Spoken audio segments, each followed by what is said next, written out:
very warm welcome from Berlin, where the leaders of Germany's two main parties are both claiming the right to govern after this unpredictable election race.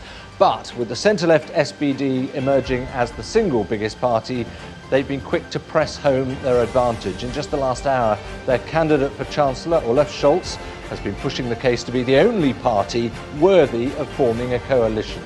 Their lead over the centre-right Christian Democrats, that's the party of Angela Merkel, may be a slim one, but this is a party, the CDU-CSU bloc, which has just been handed its worst ever result in a national election.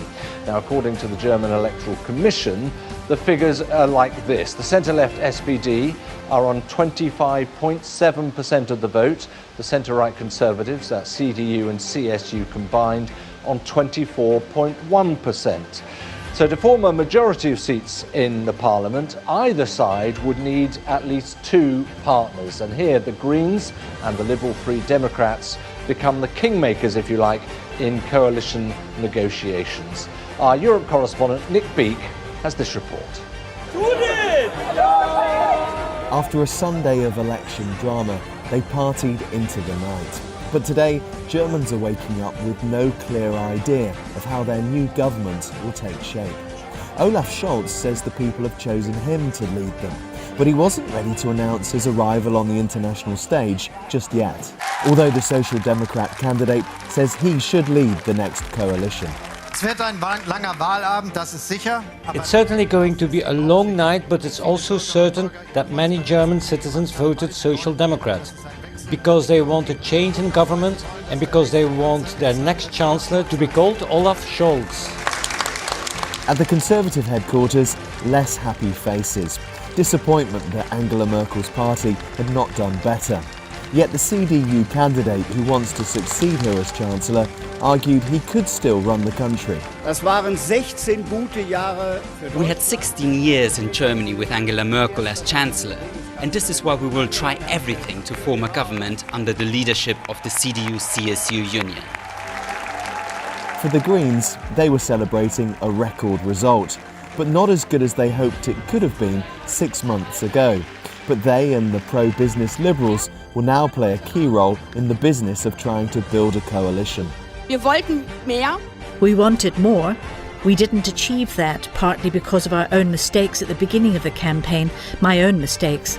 This time it wasn't enough, but the party has a mission for the future. You're here with us. After 16 years of Merkel, Germans have sent a message at the ballot box. The trouble is, it's not exactly clear what it was and what it will mean for the country and further afield. Well, the SPD are wasting no time in putting their case forward to try and really gain the high ground, I think, in terms of looking towards a coalition government. I'm joined now by our Berlin correspondent, Damien McGuinness. Damien, just in the last few minutes, Olaf Scholz saying the Conservatives belong in opposition, and he has a rationale as to why he feels that he's the one to sort of lead the game now. Yeah, absolutely. I think the story we're looking at this morning, David, is 3 winners, 3 losers. So the 3 winners are centre-left SPD, that's Olaf Scholz, who was just speaking now, saying that he's won the election. That's what the polls show, that's what the results show, just by, a very small margin. The other two winners are the 2 smaller parties, Greens and Liberals. We'll talk about them in a minute. But if you look at the losers, the big loser of the night is the leader of the Christian Democrats, Armin Laschet, the Conservative leader. Now, he's done so badly because of how he's managed the campaign, but also he lacks the backing of his party and the population. His personal ratings are catastrophic. So he's not really wanted by many of his party, nor by the members, and it seems not by the electors as well. In theory, he could still try and push for a coalition government. That's what he wants to do. In reality, if he hasn't got the backing of his party, and if people don't think he's a good fit anyway within the population, he hasn't got much of a mandate. He might talk tough right now, but I think it would be a tough fight for him to argue to people that he really is the one to form the next coalition. It's interesting, isn't it? Some of the senior figures within that party already publicly saying, no, it can't be Laschet. So they're already looking to move on.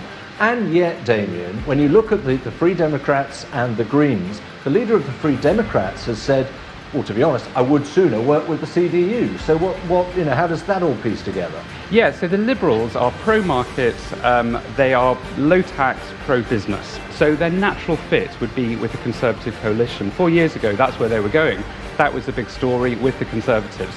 Those coalition talks failed. The reason why the Liberals are now talking more openly, and yesterday they did an incredible thing by already saying we're going to talk to the Greens. That's unheard of, that the smaller junior parties would start saying, okay, this is the way we're going in coalition talks. Usually it'd be the winner that would open those negotiations. So that is unusual. The Greens have said likewise. That's because they know where the numbers have fallen, and the numbers have fallen to a centre-left-led governing coalition.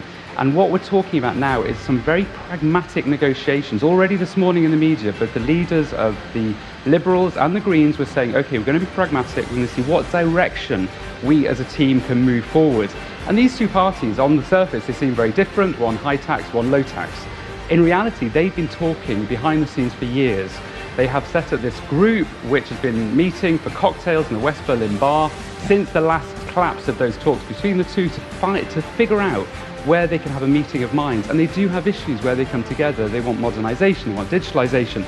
They're both open to migration, for example. So they have a lot of similarities, and it's those similarities they're going to try and focus on, really, I think. Okay, well, the SPD have made the first move on the chessboard, it would seem. We perhaps wait to see if Armin Laschet of the CDU makes the second move, possibly a defensive one, but the coalition talks are just beginning to take some shape.